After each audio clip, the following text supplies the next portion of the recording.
guys, I'm Samkit Jain, a medical student at Vinitsa National Medical University, and I'm an IM student. And here I'm back with a new video of my anatomy series with the topic inguinal ligament and its various extensions. And we'll also be discussing about the inguinal canal, its various boundaries, and its respective contents. And for more such videos, you can subscribe to YouTube channel, follow us on Instagram at Inspiring Minds Coaching, and you can also join a Telegram channel for better revision of the topics. All the links will be provided in the description below. Now let's start. So our first topic is inguinal ligament. So what is inguinal ligament? Basically, inguinal ligament is the modification of external oblique aponeurosis.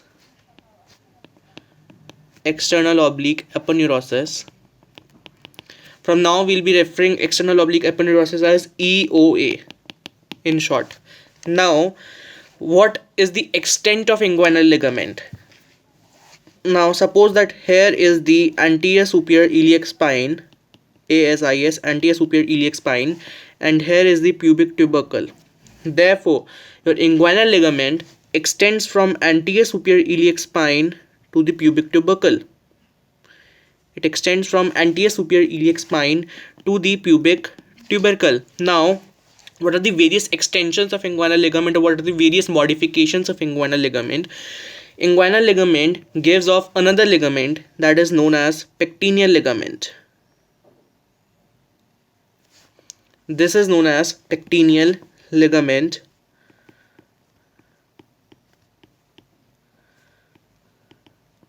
And in between inguinal ligament and pectineal ligament, here we have a triangular ligament.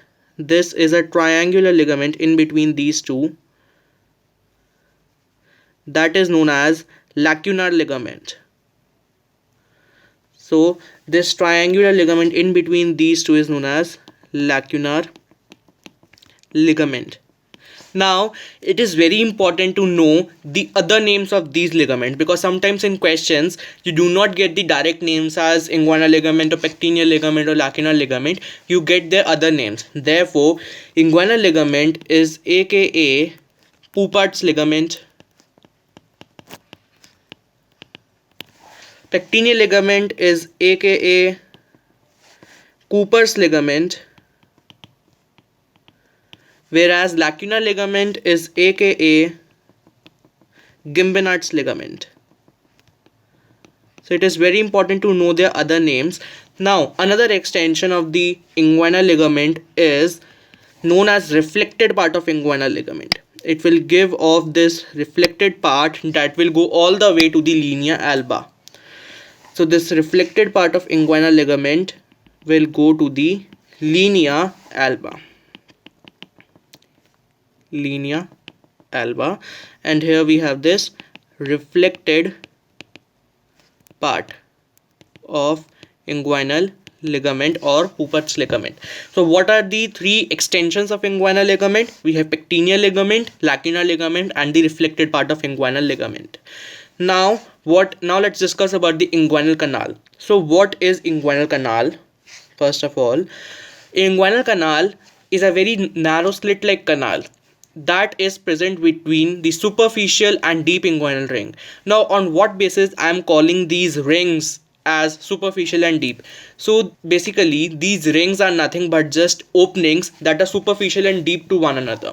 Superficial inguinal ring is an opening in external oblique, and deep to external oblique we have fascia transversalis. Therefore an opening in the fascia transversalis is deep inguinal ring. So suppose, okay, so we have this inguinal canal. Suppose that here we have the fascia transversalis. Now this is an opening in fascia transversalis, that is the deep inguinal ring. And here we have the external oblique aponeurosis, EOA. This is the external oblique aponeurosis, and the slit and the opening in this is the superficial inguinal ring. So this is the deep inguinal ring, superficial inguinal ring. This is the fascia transversalis, fascia transversalis, and this is the external oblique aponeurosis, and in between these two rings here is your inguinal canal. This is the inguinal canal. Now, what are the boundaries of this inguinal canal? So for that we have a mnemonic, that is MALT. For the boundaries of inguinal canal we have the mnemonic MALT, and you have to remember it as we are studying in the order like that is the roof, anterior wall, floor and posterior wall. So the mnemonic is MALT. Now in the roof, okay, for the diagram I'll be drawing a diagram here. You have to follow these directions, that just for the preference. This is the superior wall or the roof, this is the inferior wall of the floor. Here in this side I'll be drawing the anterior wall, and here will be the posterior wall. So this is how you have to remember that what are the floors, what are the boundaries in the diagram.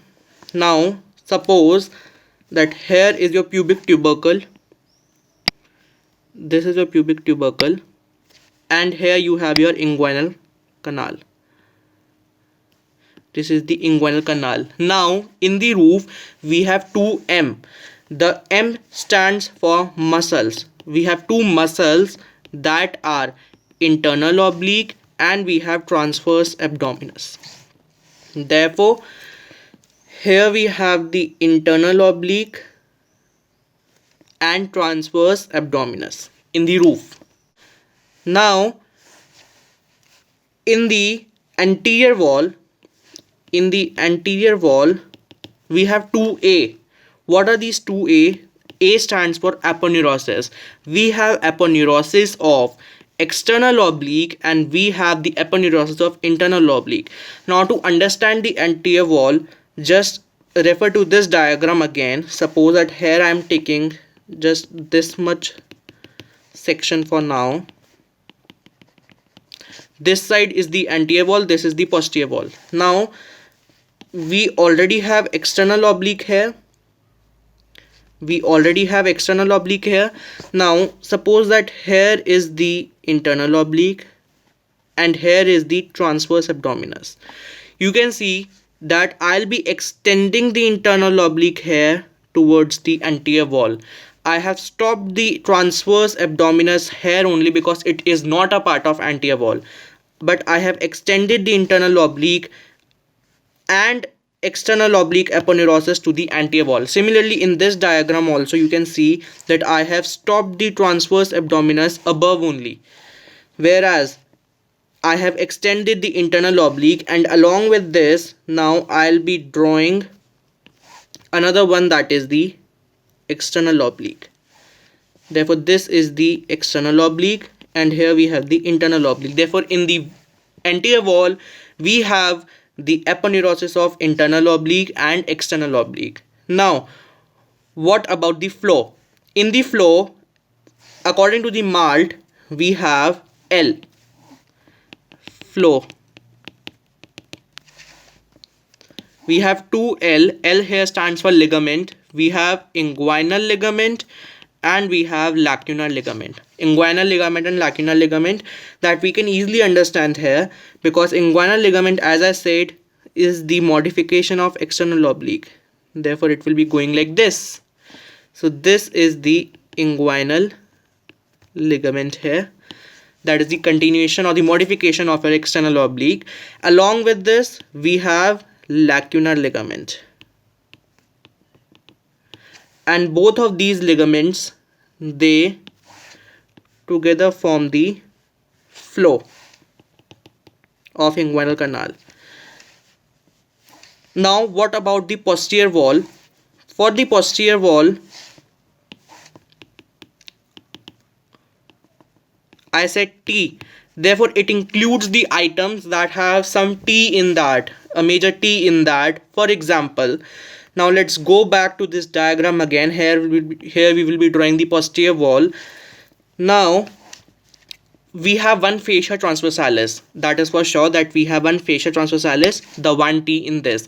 Now what are the other boundaries, what are the other items in the posterior wall. For that, as I said, that transverse abdominis is not going to the posterior anterior wall. Now what will happen when transverse abdominis will come down here? As you can see that it is coming down. After coming down, it will now arch backward. It will arch backward along with internal oblique. So internal oblique comes down, forms the anterior wall, and then it arches backward. Transverse abdominis comes down, it does not forms the anterior wall, and it arches backward. And when they arch backward, they here together form a ligament that is known as conjoint ligament. This is known as conjoint ligament. Therefore, conjoint ligament is formed by the combination of internal oblique and transverse abdominis when they arch backward, and both of these they attach to the pubic tubercle. The conjoint ligament attaches to the pubic tubercle. Therefore, in the posterior wall we had fascia transversalis, plus we'll be having conjoint ligament. You can see that we have T in this again, and the other one that we have is reflected part of inguinal ligament. Reflected part of inguinal ligament. So all these structures, they will together form the posterior wall of inguinal canal. So in the inguinal canal we have the mnemonic MALT to remember the boundaries. In the roof we have two muscles, that is internal oblique and transverse abdominis. In the anterior wall we have 2A, that is 2 aponeurosis of the external oblique and internal oblique. In the floor we have 2 ligaments, inguinal and lacunar ligament.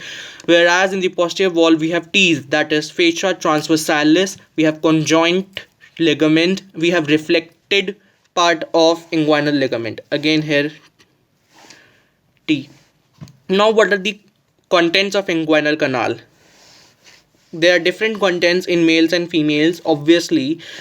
Now if we talk about the contents, then in the males there are two contents, that is spermatic cord and ilioinguinal nerve, with the root value L1. Now spermatic cord, we'll be having a separate discussion on the spermatic cord, and let me just clear it here that whatever are the contents of spermatic cord will ultimately be the contents of your inguinal canal, because spermatic cord itself is a content of inguinal canal. Whereas in females we cannot have spermatic cord, obviously, so we have the round ligament of uterus, we have genital branch of genitofemoral nerve, and we have again ilioinguinal nerve. So the two contents are same, one content is same, that is ilioinguinal nerve. So this was all about the inguinal ligament and inguinal canal. And in the further upcoming videos we'll be discussing about a very high topic, that is inguinal hernia. For that you have to do nothing, just subscribe to our YouTube channel, follow us on Instagram, and join our Telegram channel. Thank you so much. And if you have any doubt related to any topic, you can just comment below in the comment section, and if you want to give the suggestions of what topics do you want, you can just comment below. Thank you so much.